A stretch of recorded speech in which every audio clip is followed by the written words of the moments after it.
Welcome दोस्तों, जैसे कि आपको पता है कि हम ज़्यादा से ज़्यादा बैंक्स के जो है उनके लोन सर्विसेज और उनके प्रोडक्ट सर्विसेज के ऊपर बहुत बात करते हैं और अलग अलग बैंक्स के बारे में हम लोग जो है डेली बेसिस पे बात करते ही रहते हैं। फिर भले चाहे उनके एमएसएमई लोन्स हो जैसे कि बिजनेस लोन हो, या उनके करेंट्स अकाउंट से डिपॉजिट अकाउंट्स की बात करते हो, या फिर उनके लोन प्रोडक्ट्स जैसे पर्सनल लोन, होम लोन या फिर एजुकेशन लोन के केस में बात कर लें। तो यहाँ पे हम बात करने वाले हैं आज हम सेंट्रल बैंक ऑफ इंडिया की तरफ से आने वाले सेंट विद्यार्थी एजुकेशन लोन के ऊपर कि आप लोग इस एजुकेशन लोन को कैसे अप्लाई कर सकते हो और इस एजुकेशन लोन को लेने का क्या पूरा प्रोसेस है, इसको अप्लाई आप कैसे करोगे, और इन सब चीज़ों के ऊपर आपको ये वीडियो में पूरी इन्फॉर्मेशन मिलने वाली है। अब ये तो आपको पता है कि कोई भी एजुकेशन लोन लेने जाओगे, फिर भले चाहे हम जो है यहाँ पे बात करते हैं सेंट विद्यार्थी की जो central bank of India offer करता है, या इसके और भी जो टाइप्स होंगे, कोई भी एजुकेशन लोन होता है वहाँ पे दो लोगों की मुख्य भूमिका रहती है। एक जो स्टूडेंट है जिसको लोन मिल रहा है, जिस लोन खुद लोन लेना चाहता है अपने स्टडी को आगे तक परस्यू करने के लिए, एक तो उसका मेन रोल रहता है। दूसरा होता है एक को एप्लीकेंट का रोल जो अदा करते हैं उसके पेरेंट्स, मदर फादर में से कोई भी, या फिर कोई कोई को एप्लीकेंट जो गारंटर होता है वो, क्योंकि उसी के जो सैलरी बेसिस पे अगर वो बंदा या सेल्फ प्रोफेशन पर है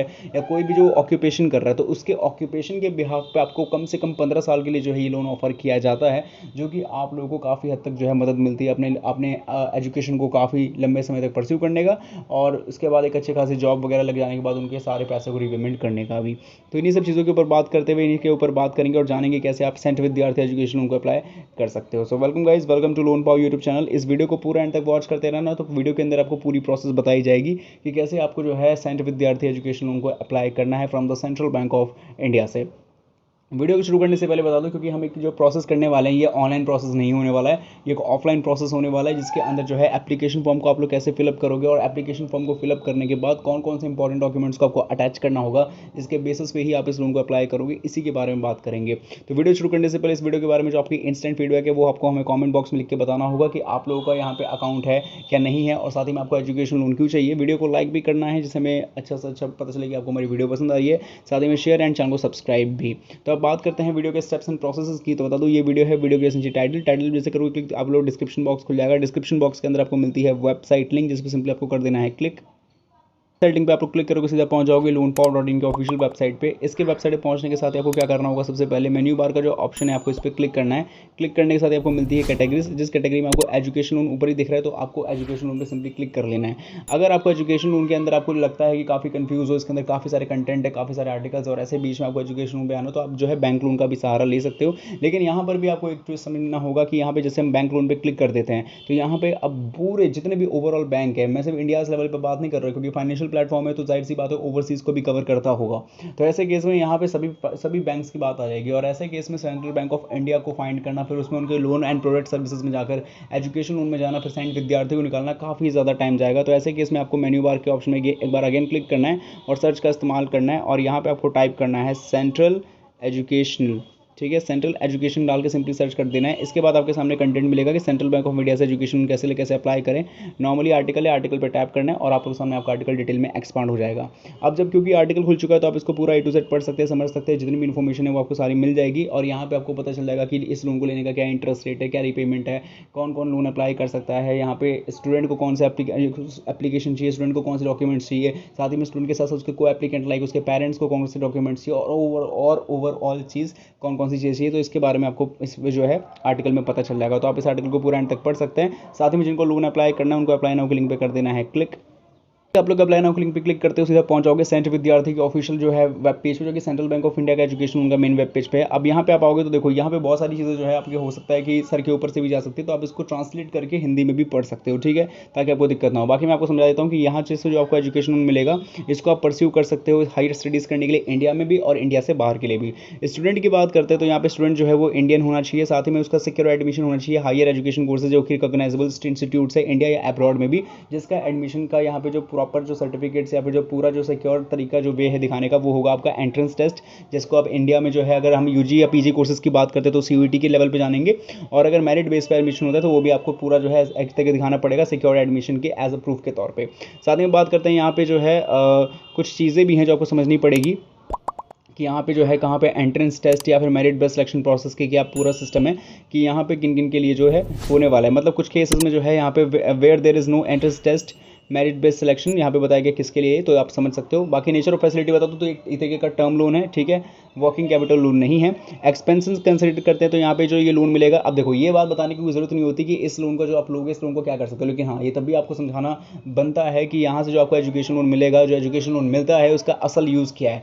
असल यूज़ सबको पता है, सबसे पहले तो जो पर एनम की कॉलेज फीसेस है वो दी जाएगी। फिर कॉलेज में होने वाले जो एक्टिविटीज़ हैं, जो भी आप इस्तेमाल करते हो प्रोडक्ट्स, जैसे कि बुक्स हो गए, या लेबोरेटरीज इस्तेमाल करते हो, लाइब्रेरी इस्तेमाल करते हो, उसके इक्विपमेंट्स हो गए, आपके बुक्स हो गए, आपके कॉलेजेस के अलावा हॉस्टल फीस, ट्यूशन फीस हो गए, आपके जो है जाने आने का एक्सपेंस हो गया, सभी चीज़ जो है यहाँ पे इसके अंदर काउंट कर ली जाती है। इसके अलावा बात करते हैं जो मैक्सिमम लोन अमाउंट जो आपको मिलने वाला है वो मिलेगा यहाँ पे 10 लाख रुपए तक, जो कि स्टडीज़ इन इंडिया के लिए होने वाला है। और वहीं अगर आप अब्रॉड में आके पढ़ाई करते हो तो 20 लाख रुपीज़ आपको मिल जाता है। अब यहाँ पे जो है कुछ लोन जो है सेंक्शन 200 लाख के लिए भी किया जाता है, जो कि कंसिडर किया जाएगा किस चीज़ पर, तो आप इसको पूरा पढ़ सकते हो। मार्जिन जो कि इंपॉर्टेंट चीज़ समझनी है आपको, मार्जिन जो है 4 लाख पे कोई नहीं है, लेकिन इंडिया के अंदर अगर 4 लाख से ऊपर है तो 5%, और अब्रॉड के यहाँ पे केसेस में जो है 15% होगा अबव 4 लाख पे, ठीक है। अब यहाँ पे स्कॉलरशिप में भी इंक्लूडेड इन मार्जिन। अब यहाँ पे रेट ऑफ इंटरेस्ट जो है वो आपको आरबीएल प्लस सीआरपी के हिसाब से देखने को मिल जाता है। तो ये चीज़ आप समझ गए कि पूरी जानकारी यहाँ पे मैंने दे दी है। सिक्योरिटी वगैरह आपको मैंने बता ही दिया है, इंश्योरेंस का सीन आप समझ सकते हो, फीस स्ट्रक्चर मैंने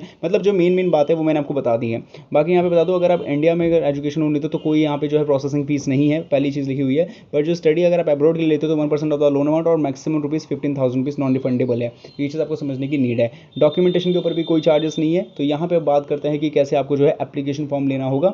एप्लीकेशन फॉर्म लेने का सेक्शन बहुत क्लियर है यार। आपको जो है सिंपली फॉर्म सेंटर्स पे जाना होगा, जो कि मैं देखता हूँ यहाँ पे अगर फॉर्म सेंटर्स मिल जाए तो ईजी रहेगा हमारे लिए भी।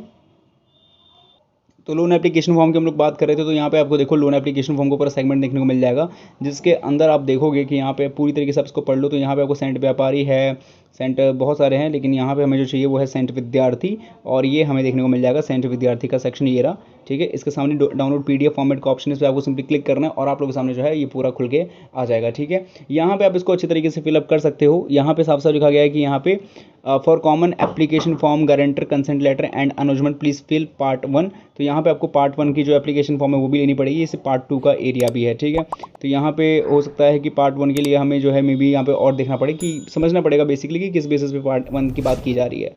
और जो पार्ट ए का फॉर्म है वो यही है। आपको ज़्यादा कुछ नहीं करना होगा। सबसे पहले जब लोन एप्लीकेशन फॉर्म के ऑप्शन पे जाएंगे ना, तो वहाँ पे आपको पार्ट ए के फॉर्म में सबसे पहले मिलेगा कॉमन ये वाला एप्लीकेशन फॉर्म, जो कि हमने मिला है। तो इस एप्लीकेशन फॉर्म को सबसे पहले आपको भरना होगा, ठीक है।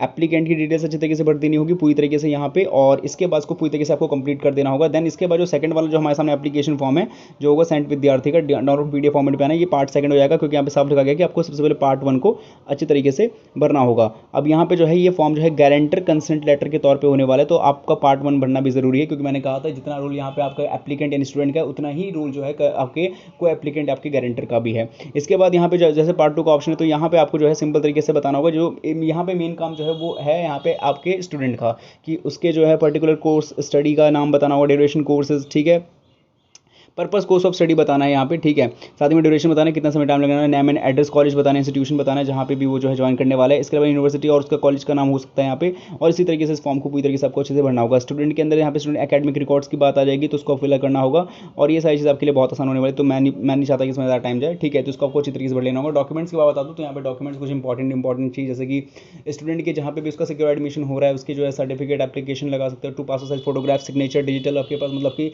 फोटो अच्छे से जो सिग्नेचर है उसकी फोटो अच्छे से क्लिक करनी है, वो भी ब्लैंक शीट पे कर लेना सिग्नेचर को। साथ ही में यहाँ पे जो है एप्लीकेंट की भी जो है पासपोर्ट साइज फोटो चाहिए, और लास्ट 6 महीने से ज़्यादा पुरानी नहीं होनी चाहिए। साथ ही में जो उसके ITR फाइल है, या फिर वो जो फॉर्म 16, जैसे कि जो भी आपके को एप्लीकेंट है उनकी form 16 ITR file, land records आप दिखा सकते हो। ये सारे डॉक्यूमेंट्स वो है जो मैंने बताया। इसके अंदर कौन कौन से यूज़ में है वो आप डॉक्यूमेंट्स के अकॉर्डिंग देख लेना, कौन कौन से आपको अटैच करने हैं। तो ये था इस वीडियो के अंदर, जहाँ पे आप लोगों ने जाना किस तरीके से आप लोग जो है सेंट्रल बैंक ऑफ इंडिया से सेंट विद्यार्थी एजुकेशन उनका अप्लाई कर सकते हो। बाकी वीडियो आपको पसंद आई तो चैनल सब्सक्राइब करें। एंड कोटक महिंद्रा बैंक में अगर आपको अपना चालू खाता खोलना है और अगर आपको प्रोसेस जाना है तो आई बटन में मिलेगी वीडियो, जाके तुरंत वॉच करें।